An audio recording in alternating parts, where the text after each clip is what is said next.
Hey everyone, and welcome to another episode of Key Gripe, the show for short, sweet movie reviews of new release movies, plus the one thing that annoyed me the most. Today we're going to be talking about Whiskey Tango Foxtrot, or for those of you who know what those letters stand for, WTF. So, the movie is basically a sort of a biographical comedy starring Tina Fey. It's a story about a real life, news journalist who, when the um, war in Iraq was really starting to heat up following September 11th. The war in Afghanistan was kind of becoming, an afterthought. People weren't really focusing so much on Afghanistan, but there was still enough of a military presence and stuff going on there that they had to, at least have some kind of media coverage. And so they basically gather together all the people in their bureau who are unmarried, have no children, basically to say if this person dies, no one is going to miss them. And so Tina Fey is one of those people. So she's like, all right, I will take this. I will go to Afghanistan and, do the news there. So she basically goes to Afghanistan and is a complete loss, she's completely lost in the whole culture there. She doesn't speak the language, she doesn't understand the culture.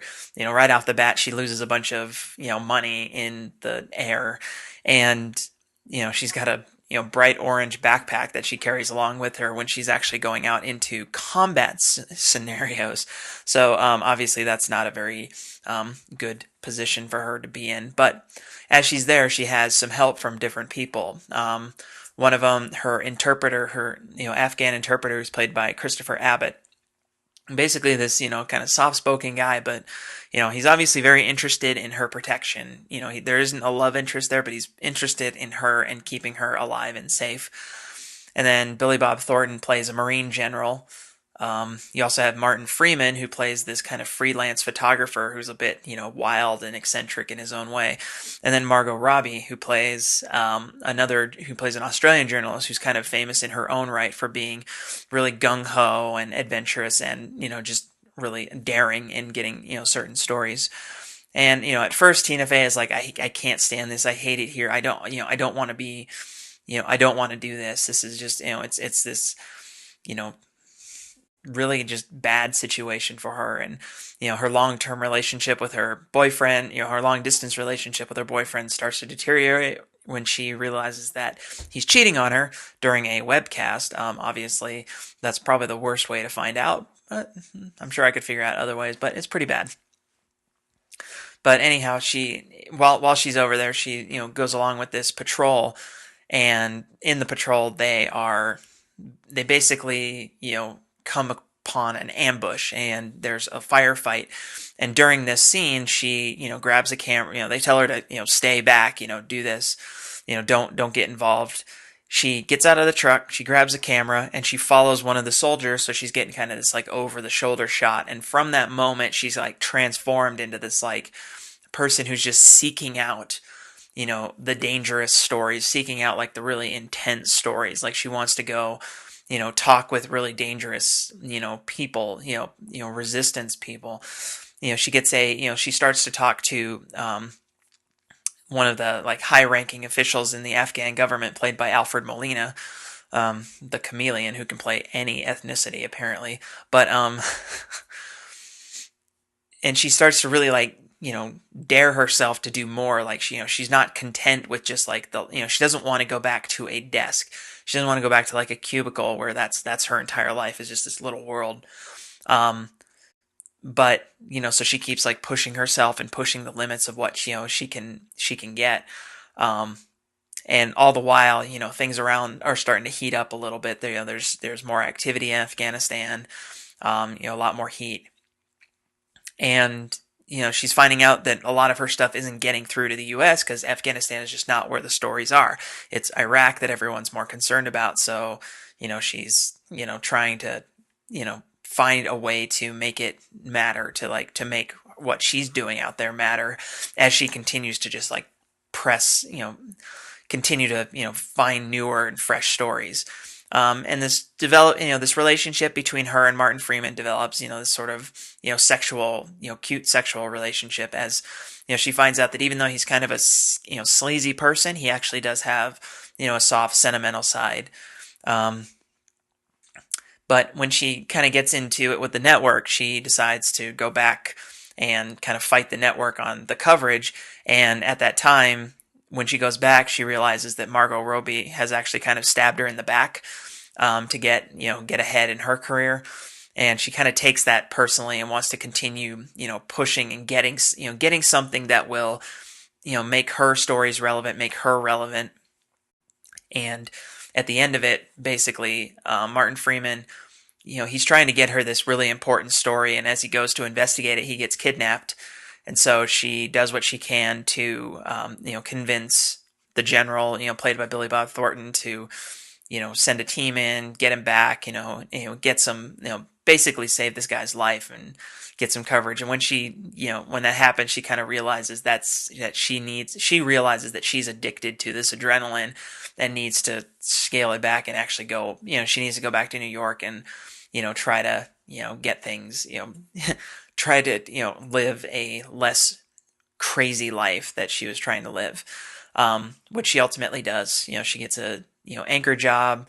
She, basically gets back to her life. And the movie ends with this, really interesting scene where the soldier that when she, in that first ambush, when she was following the soldier over, his shoulder, she actually goes to meet him because she heard that after after the story that she did on them, he was deployed to Iraq and got his legs blown off in an IED, basically. So she went to talk to him basically because she didn't want him to, she wanted to apologize basically because she didn't want him to blame her for what happened to him. And there's this really interesting exchange between them that, like, he doesn't blame her for what happened, obviously, because she had no control. She didn't put that IED there. It's, just the way it is. And it's, this really good, touching scene, and the movie ends on that. As well as this quick scene of her interviewing Martin Freeman, on TV and having just this kind of, romantic moment again. So it's plot wise, there really isn't a very good plot for this movie because it's just kind of this series of events for this woman. And actually, I'm going to get into my key gripe right now because that's part of what the problem with the movie is that even, I don't mind a movie that has no plot, but what I don't like is when a movie has no plot and then they shoehorn one into it kind of, unnecessarily, which is whether or not it's true or not that this actually happened, I don't know.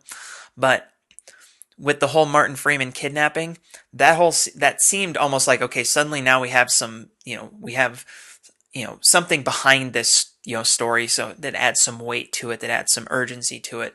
We throw this just like added plot in there, and it doesn't seem to fit. The scene itself, is reminiscent of something like out of Zero Dark 30. It's just this like, really intense scene, and it just feels really shoehorned in there. It's not that I didn't like it, it's that it really annoyed me that they went this direction with a movie that was pretty much just a very straightforward, like, this is how crazy this woman's life became. And by putting this kind of as the, this is what puts her over the edge, is like, okay, I need to step back. I need to actually get like more realistic about my life.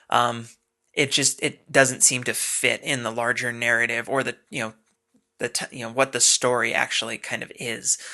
So I feel like they shoehorn that in. But, aside from that, the movie is entertaining. You have a great cast. Tina Fey, I always love Tina Fey. Billy Bob Thornton does a great job, just as kind of this gruff Marine general who's just like, I don't have time for you, but has this sort of like soft spot for her at the same time. Alfred Molina is, he's such a great actor and he can do so many different roles. And in this one, he's just so bizarre how he does this role. But, Margot Robbie, good, pretty good job. She isn't in it a ton. She's just kind of as this like, hyper sexualized, journalist. It's like, it's pretty much what you do here. You dodge danger zones and have sex and do drugs and all this other stuff. So, it's like, there's a lot about this movie that's kind of just, over the top. And there's a lot that's, kind of, sporadic. There's a few scenes that just make no sense whatsoever. But in the end, what you get is a fairly entertaining kind of like pseudo war comedy that's reminiscent of something like MASH, the movie MASH, not so much the TV show, where you have some kind of screwy comedy, or I mean, in this case, it's not so much screwball comedy as it is, Tina Fey's just sarcastic wit, which she brings to any role that she does. You have that plus war and some pretty harsh war realities going on there as well. So um, overall, a decent movie, entertaining. Probably not one that's too memorable. In fact, there's very few scenes from the movie. It's like, oh, that scene was amazing. I mean, the Martin Freeman scene where he's getting rescued is a pretty awesome scene, but at the same time, it's like, am I thinking of that or am I thinking of Zero Dark 30? I don't know. But overall, entertaining movie. But certainly one that is probably going to be relegated to the bargain bin at some point. So I'd give it a 7 out of 10 because it is well acted. The characters are really fun, and it's a well done movie. It's just on a story level, it doesn't offer a whole lot other than the story of Kim Baker. So that's my review of Whiskey Tango Foxtrot, WTF. So I will see you next time. Bye bye.